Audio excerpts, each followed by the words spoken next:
This is what happened. More or less. The magical girl trope of anime hit a fever pitch in the 1990s with the international phenomenon of Sailor Moon, which typified the style. Both in homage and parody, these tropes have been recreated by artists ever since, and have also become an entire genre in their own right. Whether it's newer magical girls like Puella Magi Madoka Magica, the westernized magical girls like the cast of She-Ra and the Princesses of Power, or the gender-bent magical boys of Cute High Earth Defense Club, the trope has been a staple of animation for decades. But none, to my knowledge, have been more discussed and dissected than the 1997 series Revolutionary Girl Utena, created by Bipapas, a production group formed by director Ikuhara Kunihiko, Saito Chiho, Hasegawa Shinya, Enokido Yoji, and Oguro Yurichiro. So let's dive into the mesmerizing world of Ikuhara's creative journey. You see, back in the 90s, Ikuhara graced Toei Animation with his presence during the production of the beloved Sailor Moon series. He co-directed the second season, Sailor Moon R, alongside Sato Yunichi, and took the helm as the sole director for both the animated film Sailor Moon R the movie and the third season, Sailor Moon S. But Ikuhara grew restless in the confines of adapting existing works, longing for some creative control. Thus, after the conclusion of Sailor Moon S in 1995, he set forth on a quest to birth an original series. In this endeavor, he assembled the illustrious Bipapas, a consortium of creative talents from anime and manga. You see, Bipapas had quite the history together. Hasegawa and Enokido had previously joined forces with Ikuhara on Sailor Moon, where Enokido penned many episodes featuring the iconic Sailor Uranus and Sailor Neptune. Bipapas had also lent their talents to the esoteric Neon Genesis Evangelion. As for Saito, she was a seasoned manga artist who had not yet ventured into the realm of anime. Now, initially, Ikuhara envisioned Utena as a mainstream shoujo series, hoping to ride the coattails of Sailor Moon's commercial success. In fact, they began with the concept titled Revolutionary Girl Utena Kiss, featuring a group of valiant female warriors known as the Neo Eleganzar. Eleganza extravaganza! Battling the enigmatic end of the world. But as the creativity flowed, they settled on a different path. A romantic action show starring a pretty girl who wears boys' clothes. The school setting was a cornerstone of anime, but other elements like the duels and the mysterious Rose Bride were yet to enter the plot. As Bipapas commenced their 6-month planning phase after Saito's arrival, they delved into the nitty-gritty of the story, world building, and the intricate process of translating Saito's visual style into anime. In parallel, Saito embarked on creating a manga adaptation of Utena, while still contributing her expertise to the anime's development. Now, a fascinating tidbit here is that while Utena inevitably carries echoes of Princess Knight and The Rose of Versailles, two shoujo manga series known for their cross-dressing sword-fighting heroines, Ikuhara was persistently apprehensive about being seen merely as a parody of these iconic works. Saito, on the other hand, was brought into Bipapas primarily because the team wanted a female perspective to avoid unintentionally parodying shoujo manga. Shoujo manga is manga that's aimed at young girls, by the way. Fast forward to 1996, with Saito's manga adaptation of Utena underway, negotiations for the broadcast of the Utena anime were finally sealed, and production began in earnest. Bipapas took the reins of production, with the esteemed JC staff handling animation duties. But here's where the story takes a twist. Ikuhara's vision for Utena underwent a profound transformation once the series commenced production. No longer content with aiming for mass market success, he decided to infuse the series with a unique, non-commercial identity. This shift saw the incorporation of avant-garde elements such as theatrical-inspired layouts, shadow plays that offer commentary on each episode's events, and the experimental choral compositions of J.A. Cesar. As production advanced, tensions simmered within Bipapas. The series veered away from its original commercial trajectory, creating what Oguro described as a tug-of-war between Saito and Ikuhara. Saito ardently championed the initial romantic concept for Utena over Ikuhara's increasingly esoteric vision. They even reached a point where they didn't speak to each other for 3 months straight. Saito's concern, you see, was not ideological, but pragmatic. She believed the mainstream shoujo audience might not embrace anything other than a traditional male-female romance. Ikuhara, however, kept the full extent of his intended same-sex romance between Utena and Anthe under wraps throughout most of the production. Ultimately, Saito supported the way the series handled the relationship between the characters. Nothing succeeds like success. Since then, Revolutionary Girl Utena has garnered a chorus of praise both at home in Japan and across the international stage. For all that Sailor Moon takes the lion's share of public discussion, Utena's influence can be felt in the development of anime to this very day. In 1997, the series won the coveted Animation Kobe Award for the Best Television category. And as the years rolled on, in 2017, NHK, the network behind Utena, conducted a national poll to determine the 100 greatest anime in commemoration of the 100th anniversary of the medium, in which Utena placed 19th. Utena has graced multiple best of lists with its presence. Anime Insider hailed it as one of the top 10 best anime ever. Writer Mike Toole, in his review, declared the series to be the most important anime of the 90s. However, with all this hype about it, what is Revolutionary Girl Utena actually about? Get comfortable, because that's not an easy question to answer. And things get weird.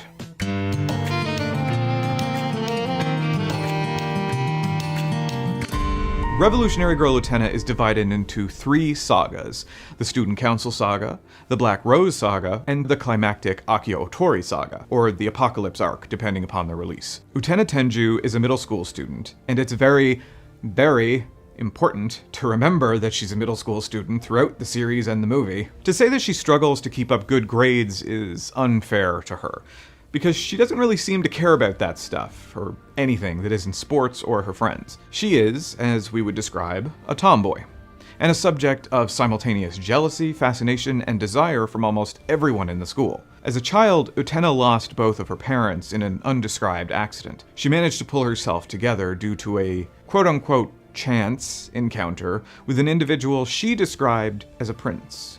He gave her a rose-engraved signet ring with the promise that it would help them meet again in the future, though she admits her memory on this is a bit foggy. She doesn't even quite remember what her prince looked like. Probably not what this prince was intending. Utena didn't fall madly in love with him, per se, though she has lived out her youth in anticipation of one day meeting him. Instead, she decides that she will one day also become a prince like him, to save the imperiled princesses of the world, just as the Rose Prince had once saved her. As an audience, you really don't have any idea how important this is until like the last 5 episodes, maybe even the last 2. Until then, it simply seems to be a backstory that drives Utena to enroll in the prestigious and exclusive Otori Academy. There, she is the source of wonder for the girls, a source of envy for all the boys, and a source of confusion for all the teachers. She acts and dresses like a boy, and is noted for her fierce sense of justice and dignified nobility. Spying a shy and reclusive Anthy Himamiya being slapped by her boyfriend, she intervenes on what she believes is Anthy's behalf. Challenge you to a duel! Anthy is a piece in a very complicated game of chess that focuses around this school's enigmatic student council. This befits a beloved anime trope of the high school student council holding a position of political power that can rival a small government. Anthy has a secret double life as the Rose Bride, and the student council is so interested in her because the Rose Bride is the key to unlocking a power that can revolutionize the world. The one who is engaged to the Rose Bride can access this power and bring about revolution, presumably to suit their own whims. The Rose Bride becomes engaged to whomever can best her current betrothed in a duel. Utena wins a duel with the student council vice president to stop him from hitting Anthy, so Utena becomes Anthy's new groom-to-be. It just works like that. And this makes sense compared to everything that follows it. Don't worry, it gets weirder. The key to these duels are the signet rings, which, at present, only members of the student council wear. The student council is not pleased that they've lost their ability to shape the world of the future, and seek to get Anthy back from Utena, with the help, or perhaps at the whim, of a mysterious benefactor codenamed End of the World. The Japanese version is more clearly translated to Apocalypse, I'm told, but was not used in English because of the apparent close ties to religious overtones. Nanami, you like girls more than boys? Yes! Listen, Nanami. God created men and women for a reason. That reason being that they join in the best sort of way. No matter how good something may feel, going against God's plan is— What are you implying, big brother? You know you're the only one that I love.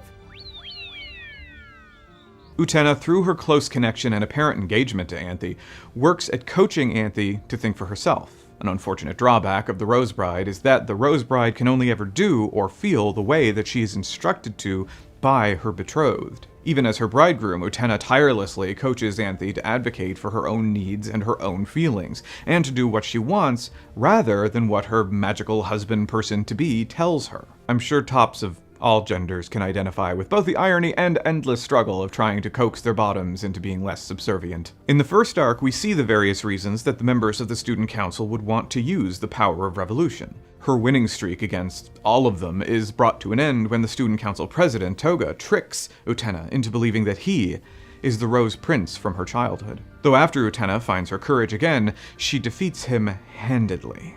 The first arc is privy to a number of oddities. Outside of the premise of dueling in the upside-down floating castle in the sky where eternity lies with the power to bring revolution to the world, Toga's younger sister, Nanami, seems to have a bit of a complex, like a very strong fixation that by far exceeds protective. But don't worry, it does get weirder. The first arc does a lot of the heavy lifting in terms of establishing the rules of the world, and the themes running through the whole series. Subsequent plot arcs just get deeper and more unsettling. Truth be told, the second arc doesn't really do much to elaborate on the plot, though it is important for establishing some guiding mechanics of this world, as well as introducing some key players for the ongoing series. Through a plot devised to kill the Rose Bride and replace her, we see a recurrence of the same weapons the Student Council used to challenge Utena. We had seen the Sword of Dios, a powerful weapon and the key to the power of revolution, being removed from Anthe's chest in her capacity as the Rose Bride, and this seems to be her primary role as the Rose Bride. Just as Anthe's body hosts the Sword of Dios initially, each Student Council member hosts their own blade. In the third arc, however, Anthe no longer is host to the Sword of Dios. Instead, she draws a blade from Utena's body. That's important. Keep that in mind. We can get to it later. The other primary element of the second arc is introducing Anthe's brother, Akio. And hey, if you thought Nanami and Toga stuff was a little weird, we got a couple episodes into the second arc with Akio and Anthe, and yeah, they're, yeah. Anthe, come here.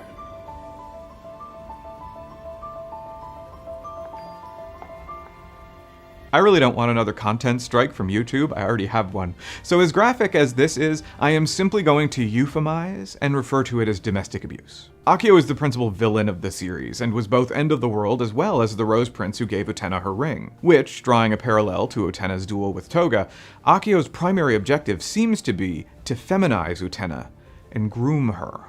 Because Utena is under the impression that she's basically promised herself to the prince from her childhood, she is magnetically drawn to him. This naturally causes Anthe to fester due to being so gaslit her whole life that she feels her only sense of value is to be of service to men, something that Utena is interrupting. And the once best friends develop a toxic rivalry. I put a lot of poison in your tea. You don't say. As one does. The girls appear to resolve their differences when Utena rescues Anthe from an unaliving attempt, and acknowledges that this is kinda completely fucked up! After a final stab at gaslighting Utena into believing that it's her time to shed her juvenile boyish fantasies and be a proper lady, to be valuable to him, and presumably by extension society at large, Utena challenges Akio to a duel for Anthe's fate. Akio basically says that the dueling rules are different now. A, because he'll straight up murder her if she loses, and B, because the dueling arena may or may not have existed and may have been a hologram this whole time, but don't worry, we've yet to hit the summit of Weird Mountain. Guarding Anthe from her brother, Utena is stabbed in the back by Anthe, who upon the command of her brother, has accepted that it's simply her role in life to suffer. According to a man who has been domestically abusing his own sister for who knows how long, Akio claims that she has chosen this, and that she's happy like this. And now she actually enjoys living in this pathetic, tortured role. She can no longer be happy, except like this. Looking at real-world parallels, a given individual can endure much less debilitating physical and psychological trauma and be ruled as unfit by the state to make their own decisions. There are a number of other hints and instances in the plot that strongly indicate that Anthe's willpower is so eroded that she has no sense of self-preservation whatsoever, and is emotionally stunted to the point where she needs people to make decisions for her because she does not know how to think for herself. something that Utena has been trying to get her to realize about herself this whole time. With Anthe being stabbed by the swords of hatred, probably men's hatred, it's symbolic, or not, we'll talk about it, Akio takes the sword from Utena and tries to open the door that guards the power to revolutionize the world, and finally, oops, it broke. Not that it really matters. What can you possibly get for the man who has everything? Whiskey stones? It's not like any of this really mattered. It's fine. Utena, meanwhile, desperately claws at the rose thorns that guard the power of revolution in a sheer refusal to give up on Anthe, for which I'm sure there's a heterosexual explanation somehow. And in a final attempt to free Anthe from the coffin of her psyche, the floor gives out, and Utena is left wounded, defeated, and at the mercy of all the swords that Akio forced upon Anthe, so that they would not attack him. Flash forward a few weeks, and Utena is not in school, and all of the students have begun to forget her, save for Anthe and Akio. The latter is disappointed that Utena never managed to use the power to revolutionize the world, and begins a new scheme to try it all again. Anthe, however, declares that she'll have no part of this, and next to a bewildered brother, announces that she's leaving Otori Academy to find Utena. The manga and the movie have some vast differences, but maintain the overall themes. This is primarily going to cover the anime, but will include some elements of the movie in order to elaborate on themes. Because on top of what I just narrated, there's a whole mythology and some magic realism and nonomy in general that is going on at the same time. And specifically in the realm of magic realism, the Sword of Dios, Dios himself, the Upside Down Castle, Anthe's magic and backstory as a witch, and just a whole lot more. I am gonna drop some bombs because my reading of Revolutionary Girl Utena seems to be vastly different than the bulk of the discourse I've found. Not to mention the actual Wikipedia page. And sure, you could take it literally. You could assume that Dios was the former incarnation of Akio, who was transformed/imprisoned by Anthe, who is a witch, a damsel in distress, and also simultaneously the vestige of all men's hatred who desperately want Prince Dios to deflower their daughter. And that's not outside the realm of normal for anime. Or we can observe Revolutionary Girl Utena as a deeply allegorical and symbolic story about the struggles of coming of age amidst widespread institutional corruption in a high school, and which describes a passive culture of inaction in regard to brazen instances of domestic exploitation, in which there is not only a question about the corporeality of the events transpiring, but also which events can be taken for granted, and which events are meant to signify abstract sociological institutions which may be otherwise difficult to articulate in fiction. Which is, quite frankly, a lot more effort. But unfortunately we have postmodernism, so I guess we have to try.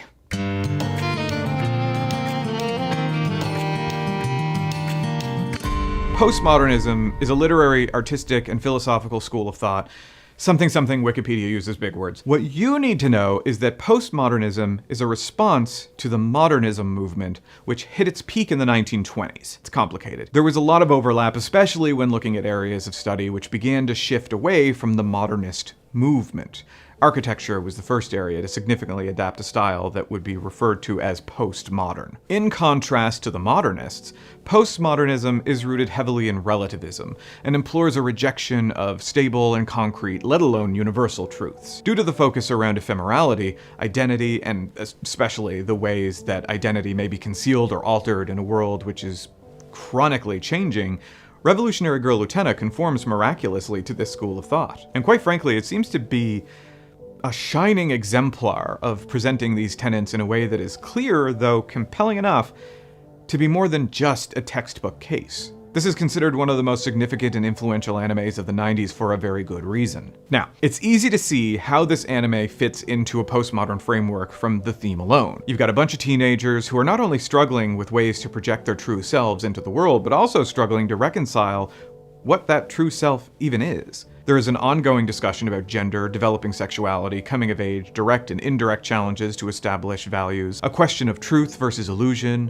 a distrust of therapy that feels at home with Scientology, and ultimately a threat of losing oneself in a sea of modernity. That's lowercase modernity, by the way. Prominent in postmodern writing are unreliable narrators, imagery of mirrors, masks, being trapped in liminal spaces, a use of glitter to describe seemingly important things of little value, and a strong prominence of feminist ideals and themes, given that postmodernism, not to be confused with postmodernity, which is a different thing, kind of, seems to hold a particular focus on the appearance versus reality of something, and also challenging the belief of objective truth. Second-wave feminism felt very at home when postmodern thought made its way into literature. By the 1960s, the two could often be spoken of in the same breath. They both drew roots from the rise of existentialist thought that endured the Second World War, spurred by an intellectual school of thought that placed importance on the self, and developing a sense of self-worth based on action rather than birthright or strictly through labor. Also unfortunate is that existentialism was a primary influence for Ayn Rand and her school of objectivism. Still, an ongoing trend within stories with a female lead was that in order to frame the narrative towards emotional validation, the narrative needed to contain the typical postmodern elements of social destabilization, which leads us back to Utena, where the very plot is about revolution, and whether or not a tomboyish young girl has the ability or the right to be responsible for it. But you're here for the hot takes, right?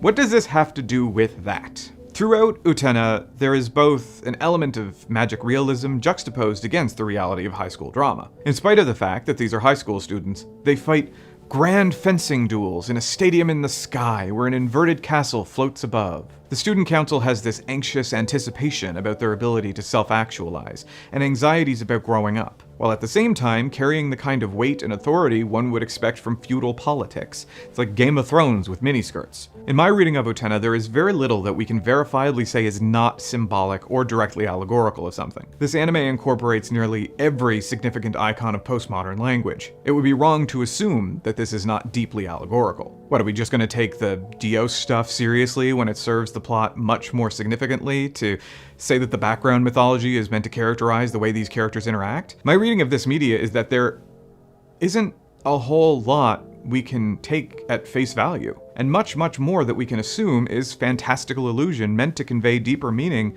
about what the author has to say about power, abuse, control, schooling, and adolescence in general. Especially because the final two episodes strongly imply, even misleadingly, that everything fantastical about this story, from the duels, the castle, the power of Dios, was an illusion projected by holograms. Though, in the same breath where Akio explains that people see a castle because they're too naive to see the power of the chairman's residence, they see the more literal power of a castle. Akio doesn't seem to question himself at all, and whether or not the chairman's office is an illusion he is choosing to see. In a discourse on power, it's very heavily implied that the chairman's authority is representative of a broader definition of higher authority. Evidence of his own self-deception is that he too buys into the fantasy of the power of Dios, which seems to reside exclusively in this room of illusions. And therefore, where he failed to breach the door to that power with a sword he drew from Utena's chest, Utena accomplishes this all on her own. So if we are dealing with a plot that is primarily an illusion, then how are we supposed to interpret what was going on at all? And more importantly, what does it all mean?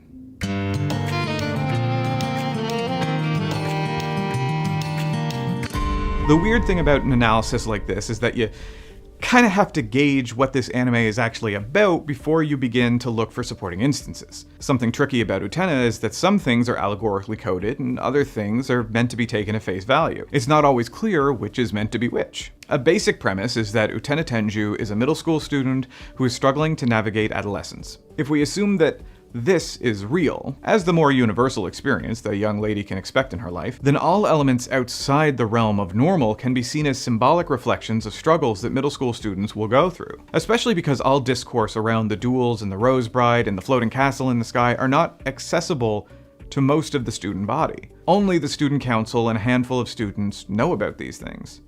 The rest of the students are just students. This creates a broad yet clearly defined separation between the fantastical events and the literal ones. And this is also primarily why I prefer the anime to the movie. The separation between reality and illusion is a little bit more defined. Whereas in the movie, Adolescence of Utena, students participated in these duels as the audience. It makes the symbolism of everything around Anthe a little bit more literal, except when you get to the whole cars thing. That said, the movie was much less about the question of identity and more about escaping the oppressive elements of conformity in school. The movie itself I view as more of a companion piece to the anime, beefing up secondary thematic messaging that was present in the anime and clarifying some character motivations. For instance, Toga's romantic feelings for Utena were genuine, and that Shiori really is just that bad. Though Utena's revamped design was a great improvement, I felt. Granted, the whole movie is just gorgeous, painting the school as an MC Escher-esque prison of militant conformity. It's also just a lot gayer. There's a reason why I chose to focus on the anime specifically. Both the film and the manga are worth their own analysis each. The only major overlapping symbol is that cars represent adulthood and passage into adulthood. A problem with postmodern analysis is that symbolic language and what is presented as real events can often be overlapping. An element of realism is important in most stories, as most audiences need these real events to identify within their own lives in order to empathize with the characters. There is a degree of uncertainty when gauging analysis, and the temptation to assume that everything is symbolic, which I feel gives a lot of undue complexity to work that is otherwise meant to just be straightforward. To bring up an example nobody's gonna expect, and I mean nobody, look at the music video for Wrecking Ball by Miley Cyrus. I do like Miley, but this one was a bit of a miss. She responded to criticism of the video, describing it as weird and unnecessary, by claiming that the whole licking the hammer thing was symbolic of a failed relationship, or something. A problem with the video is that it is under the assumption that the audience is going to read these visuals as symbolic, without the music video itself doing anything to suggest that these things are symbolic. The lyrics also don't do a whole lot to play off of the housebreaking imagery of a wrecking ball besides that one line. The end result is a weird sexual tryst with inanimate construction site objects, which seems to be playing off of nothing but the song. But that's a creator assuming that their audience will read symbolism into their work without prompt. It can work in the other direction too. Taking Lord of the Rings as an example, and this is entirely hypothetical, it would be like saying that Aragorn kicking the orc helmet and crying out in anguish is symbolic of his rejection of regal responsibilities resulting in the suffering of those around him. No, he's kicking a helmet because he's frustrated that he's misplaced his hobbits, and screaming because Viggo Mortensen accidentally broke his foot kicking that helmet. Now, if the plot made a specific point of Aragorn repeatedly kicking or pushing objects away from him with due consequences, then yes, we could say that this action carries symbolic weight, but only if it's repeated, and only if, through repetition, the audience can see evolution in Aragorn's internal conflict. And unfortunately, there aren't any solid rules about when we should observe an action or element as symbolic, and when we should dismiss it as taken for granted. Because if you want to establish a rule, then some author at some point in history has made a masterpiece textbook example of a symbolic device that breaks that rule. The primary reason that AI will never be able to replace artists is because the collection of values that are used to present literary devices can shift from one artist to the next. It's a matter of merit to have the kind of creative judgment to discern how an audience will interpret literary devices. And in the language of each individual author, there is a variable ability to present meaning in variable ways, using variable methods. TLDR, if there's a rule, then it would not be art. The quality of an artist is gauged by their ability not only to make their own rules, but to efficiently project that set of rules to their audience. We live in a world where Watchmen, Carrie, Slaughterhouse-5, and The Color Purple are all considered postmodern masterpieces. Yet, their syntactic mechanics, narrative structure, and even their very underlying philosophies are foundationally different. Though in Utena, there seems to be one side character who is able to appropriately frame the realism from the symbolism, though she's in less than about half the total episodes. Utena's best friend, Wakaba, is the most important character for discerning what is meant to be symbolic. Wakaba is a regular girl who's a little incredibly gay, and not at all involved in the component of dueling that takes place in the school. Wakaba sees conflict between the duelists, but not the duels themselves. She's the cipher character with whom the audience can appreciate what the average student would see. I would argue that whatever Wakaba sees is what the audience can take for granted is the reality of what's transpiring. Everything else, including very personal moments, such as Anthy's attempted unaliving, and even including things that happen in the real world, such as a school teacher sexually exploiting his female students, can be read as symbolic representations of something more abstract. And even if we do read those aforementioned issues as real, that doesn't also mean that they can't carry additional symbolic value to a larger abstract concept. They're just very well-developed concepts. And because of Wakaba, we can approach them with uncertainty rather than confusion. This is the principle of my thoughts on Attack on Titan, where I felt that things that fans and detractors argued were symbolic were just too messy and inconsistent and contradictory to be set in stone allegories. Okay, this is a world where people can get bone marrow injections and turn into giant monsters who, depending on the circumstances, may or may not have sentient reasoning based on an ambiguous rule of genetic heritage, but also magic too. At this point of anything goes world building, Attack on Titan goes out of its way to establish that weird shit happens in this world and can be accepted as fact rather than allegory, whereas Revolutionary Girl Utena does not do that. Which is something you could accept about Utena, except for Wakaba, who yes, participates in one duel, but she was brainwashed and has no recollection of it. Wakaba is the element of normal in this cast. Things that happen in her awareness are certain. Wakaba is like us, the audience. We don't pull weaponry out of random people or have uncommon hair colors. I'm sorry, almost none of us are main characters in an anime. And therefore, what happens outside of Wakaba's awareness is subject to discourse on truth or illusion. Because of Wakaba, we can read some of the more weird things in this plot as symbolic and not just absurd. Not that Utena doesn't have some absurd things, but even something seemingly benign and uselessly cute like Choo-Choo serves to help characterize Anthe as a sympathetic character who is earnest in her sensitivity rather than it being a front to help her brother groom girls at the school. Cares about animals is the tried and true method in anime of signifying that the audience ought to empathize with a given character. Okay, Mr. Mongoose, we're studying, so I'll have to see you later. Did you like eating that mean old snake? But there's a lot more to dig into than simple symbology.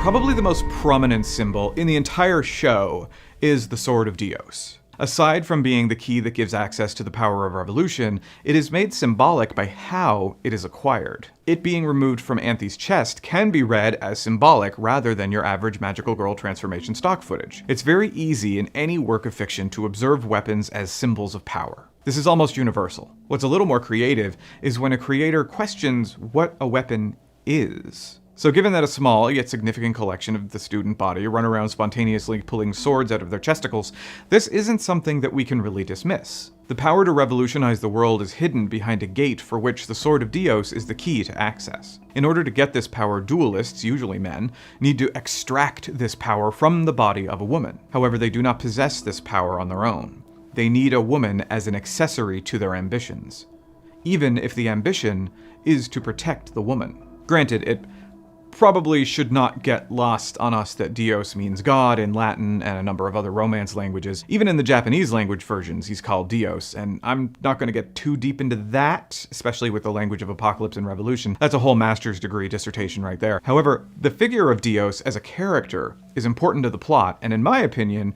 a rather contentious one. A surface-level reading of Dios is that he is either a god, a reflection of a god, a prince who died ages ago, or a collection of household insects given material form by Anthe, depending on the version of your story. Now, yes, if you want to, you can look at him like that, and that who he was is now a specter that resides in the sword and/or castle. He is the figure who gave Utena her signet ring and inspired her to become a prince. And he is not Akio, though can be read as and is occasionally a reflection of Akio. For all that Dios is approached with the language of the Christian god, Akio's name is derived from a Japanese character used in the name for Venus, the morning star, which is associated with Lucifer. Lucifer, which is, dare I say, a misappropriated name for Satan. Lucifer instead originally referred to a Persian god of the morning light. And Satan actually means the accuser, not the devil. He was God's prosecutor, not his enemy. Frenemies! But anyway, religion and anime, fun. So yes, the literal reading is there, but that's boring when there's so much symbolism afoot. Dios is simply more useful as a tool to explain the motivations of characters that do exist than as a character himself. When a character is a character but is not a character, but represents an internal character foil that pretends to their identity, that may be a figurative mask, but a mask nevertheless. So Dios doesn't exist, not strictly. He exists as a concept given a name. The concept is nobility, chivalry, and power. The subject of nobility is also noteworthy in Utena. The Prince of Roses, as a concept, seems to hold a different meaning to each character. To Utena, the prince is the archetype of the nobility she wants to represent. One may even say a transition icon, if you want to adopt that reading of Utena. However, additional instances of castles, princesses, damsels, and evil witches also enrich this symbolic language. The castle may be an illusion. Kind of. Akio says it is, but then hinges his entire plan on breaking open an illusion door, so I don't know.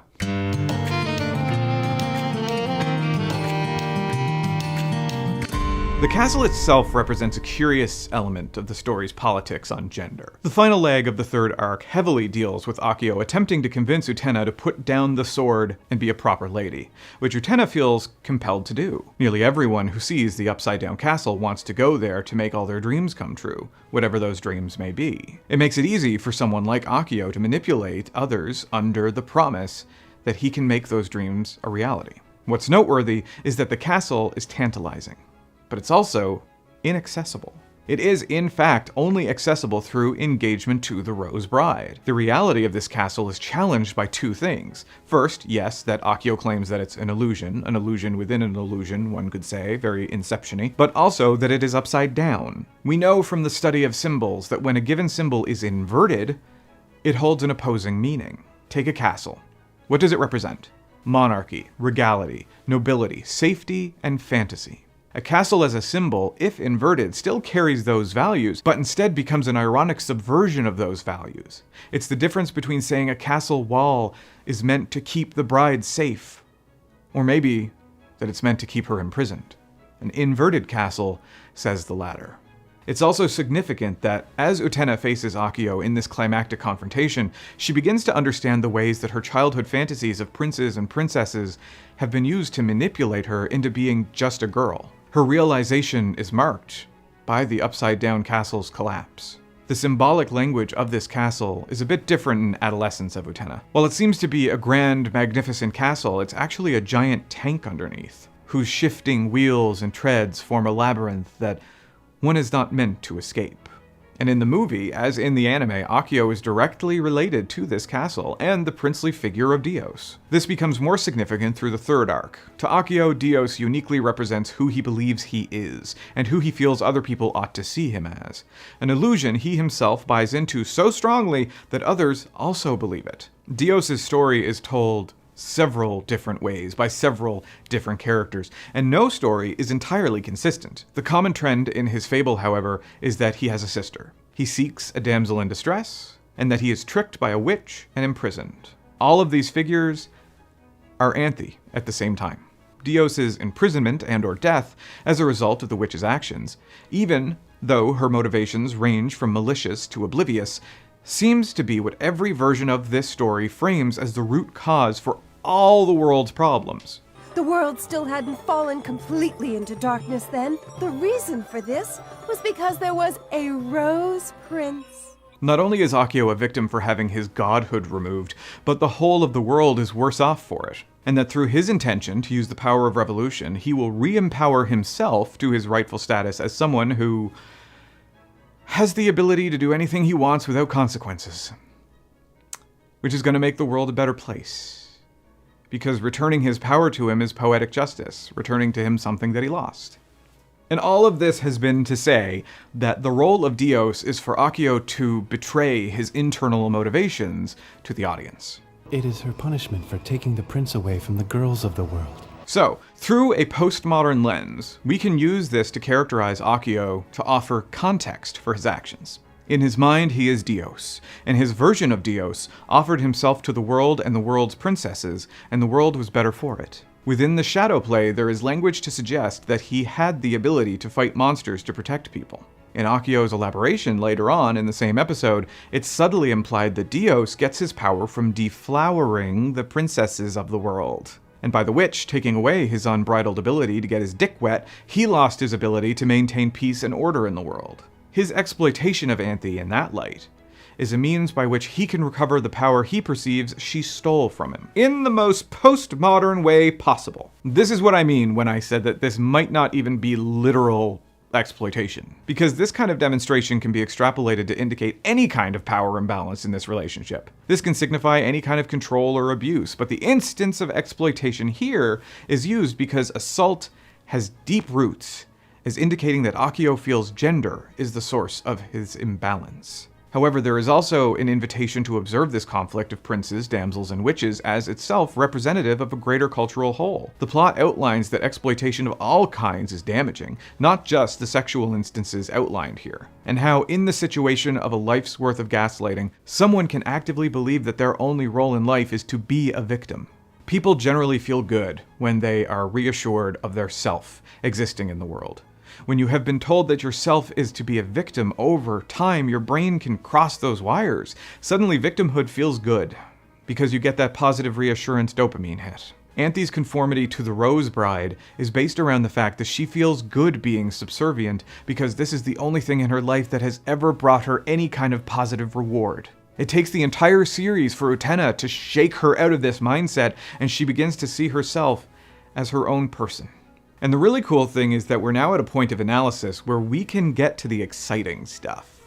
Because the language of plurality, it can apply to these characters themselves. So that we're not just talking about Akio, Anthe, and Utena, but the ways that Akio is a stand-in for every man, and that Anthe represents every victim, and that Utena represents a kind of a woman. So we arrive at a game state where men seek the power of revolution to facilitate their control over women, which they already have mostly, in order to return to times when things were better. Lacking the freedom to commit sexual exploitation to Akio, and therefore men like him, impedes their ability to properly manage the world and keep everything safe. This power that was once exclusively theirs, they perceive, was stolen from them by the women who they are already exploiting. Utena's role is to signify a new kind of woman. This woman cannot be defeated by the traditional means, and therefore the method of dealing with them is to remove their power by feminizing them, and ultimately groom them to accept their own exploitation.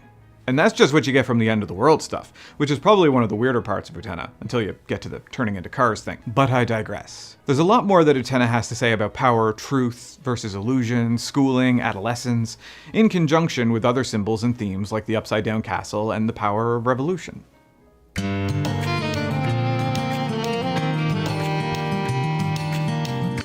This is about the revolutionary girl, Utena, after all. Which is strange, because for all that the language of revolution is dangled over her head, she seems to reject it. Power structure itself is something all versions of Utena seem to discuss, and seem to come to a singular conclusion, that the objective of those in power is to facilitate their control by crafting the next generation into drones. And this is clearest in the movie. The power brokers don't need to get their hands dirty when they can just organize an increasingly complicated schedule of duels to sick the students onto each other. Another reading of Akio, outside of Dios and the Revolution, is that his surname is Otori, which is different from his sister's, Himamiya. Otori being the same name as the Academy. Again, rather than a singular individual, he could represent a broader scope of authority figures in schooling institutions.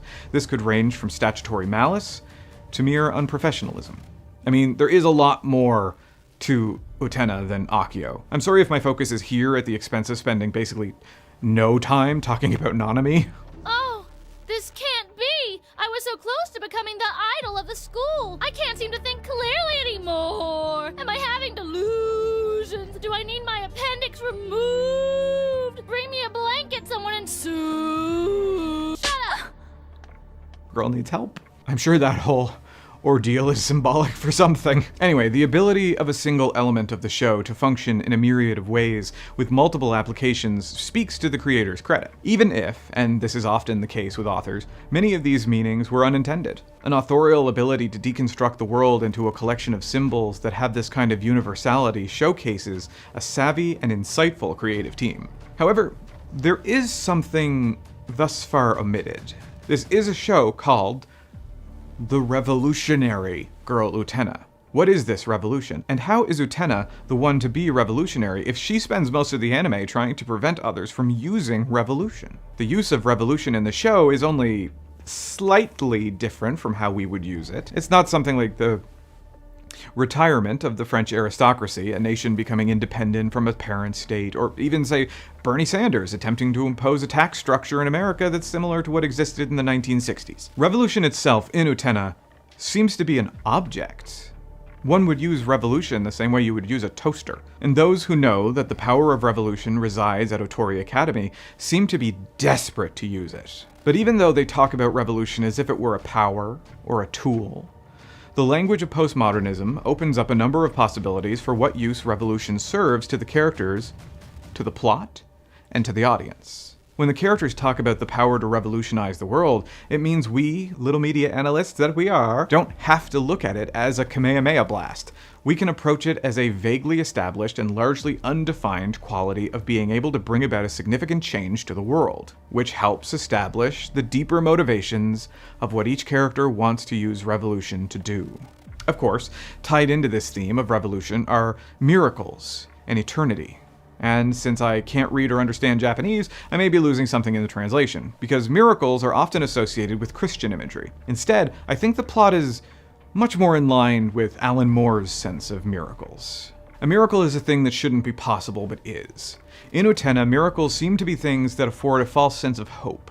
The cynical believe this thing is impossible, even if it is actually true. This is the primary driving element of Juri, who is in love with her ex-bestie and considers it an impossibility that this little psycho would ever reciprocate those feelings. The hope that she might, or that she could, is the source of Juri's toxicity, which leads to Juri's deeper motivation. She wants to eliminate miracles from the world.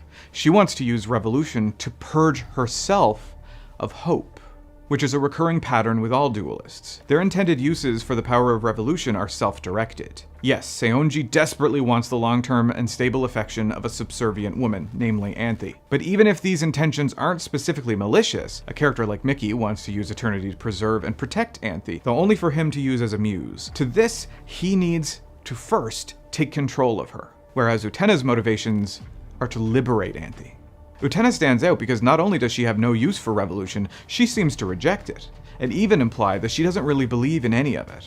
Her exclusive motivation is to protect Anthy from the predatorial intentions of the other duelists. Treating the duels as symbolic depicts these conflicts as indicative of the ways young people clash as they develop identity. Though the Student Council postures itself as a political body, they do amount to a collection of young people who are very nervous about their future and questioning what role they are going to have in the world. Having the power to revolutionize the world means that they can have a hand on the wheel. Deliberate driving metaphor. From the Student Council's introductory monologue, it may seem like something a villain would say to announce themselves. Prepare for trouble! Make it double! However, the more we begin to empathize with the Student Council, the more we begin to see this monologue as a desperate bid to take control of their anxieties. If it cannot break out of its shell, the chick will die without ever being born. We are the chick. The world is our egg. If we don't crack the world's shell, we will die without truly being born. Utena echoes a particular anxiety of growing up in Japan in the 1990s, when the nation was in one of the worst financial depressions in its history. To many, it did feel like the end of the world, and discourse around revolution was not far off. We'll get more into that in an upcoming Evangelion video, I promise. And if Japanese youth of the 90s got it anything like millennials of the late 2000s got it, then it would have seemed like the entire weight of the world was imparted on their shoulders to fix things.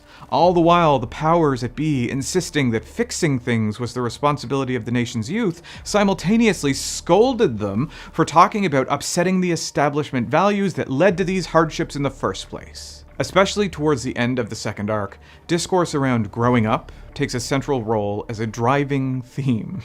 And then suddenly we get the third season and everyone is in cars and their shirts are flying off, and is Akio fucking Toga? Not that Akio doesn't have these chaotic bi vibes, but what does a casual approach to sexuality have to do with cars?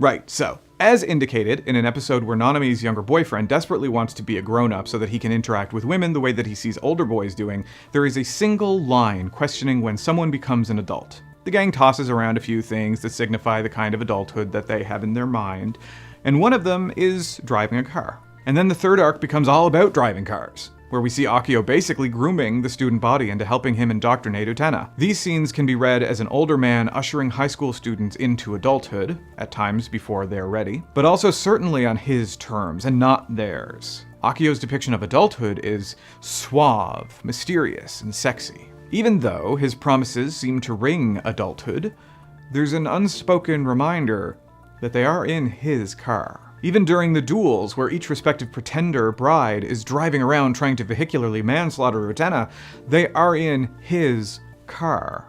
They are not in their own cars. It's not until Seonji begins to question why Toga is letting himself be manipulated into being Akio's wingman that we see them in their own vehicle, with Toga driving Seonji.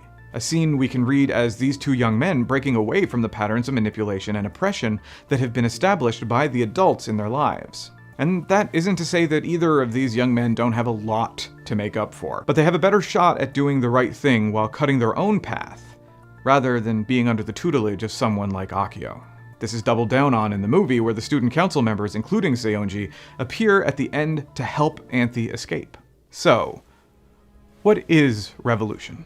In probably the most postmodern turn of events, that's never made clear. What exactly is this power that everyone wanted to use, abuse, and exploit Anthy and or women in general to get a hold of?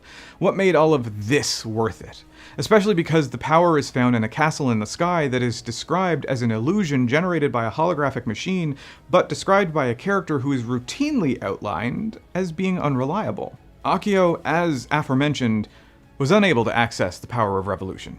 And not because he didn't have the power of Dios, which he took from Utena after he had her stabbed in the back. He breaks the sword of Dios and revolution remains exclusively out of reach. This tracks thematically, because what, honestly, was Akio going to give himself with revolution that he didn't already have? His entire plot to bewitch Utena was just to try and convince her to relinquish revolution to him, but dodges the question whenever anyone asks him what he wants to do. Power for power's sake. He was already doing a bang-up job at finding a horde of people to ship his sister off to as the Rose Bride, but somehow his greatest desire and deepest anxiety stemmed from losing control of his sister, especially to another man. And I can imagine the prospect of losing his sister to a woman is nothing short of emasculating. Is this a good place to mention that corrective rape is the most common form of sexual assault imposed on lesbians, asexuals, and trans men?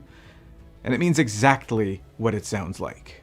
And while he may express disappointment in Utena for not being able to bring revolution to the world, he's met with a nasty surprise that the key to his martyrdom is suddenly making decisions for herself, and worse yet, using that new power to leave him.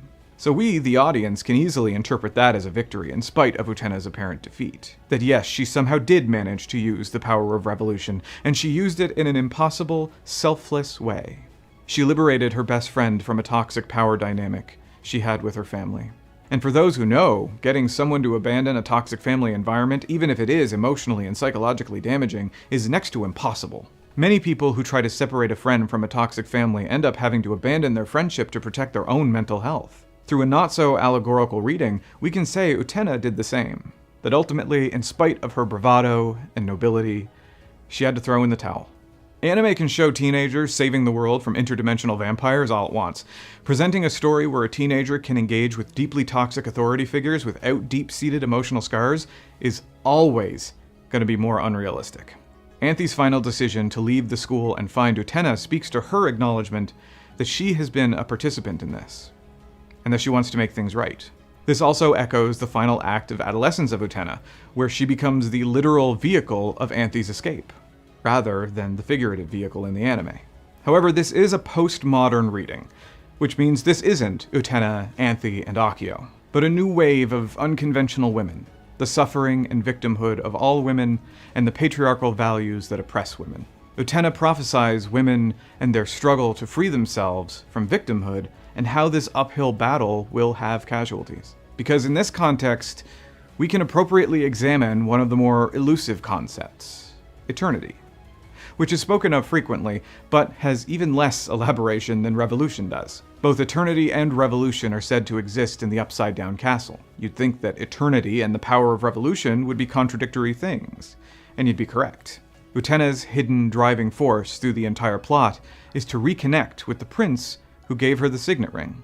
It's implied that the prince, Akio, showed her something eternal, which she now seeks to attain. And Akio uses this to groom Utena into believing the eternal thing she seeks is a romance with her prince. But Akio was never the prince Utena was trying to find. It was her all along. The signet ring may have brought her closer to this prince, however, She was the prince she was looking for. Though, as more information is revealed to Utena, she remembers that, no, it was not a rose-scented embrace the prince showed her. He showed her the witch, frozen in time, bearing hateful swords in her body for all of eternity. And this is both punishment and justice. This is how the world must be. The witch, Anthe, must bear this hatred. Utena sees this as injustice, and her vow to become a prince is not in honor of the prince who rescued her. Her bravado is not due to a pep talk from a handsome man. Her drive to become a prince, her will, her determination, her very driving motivation that she herself does not remember is to free Anthe from the swords of men who somehow believe that all women are responsible for the suffering of the world, and that a woman's only contribution in this world is to endure suffering for the benefit of a man. Utena's princely quest is not just to rescue Anthe, but to rescue all the damsels in distress, to rescue all women from suffering, by empowering them to rescue themselves.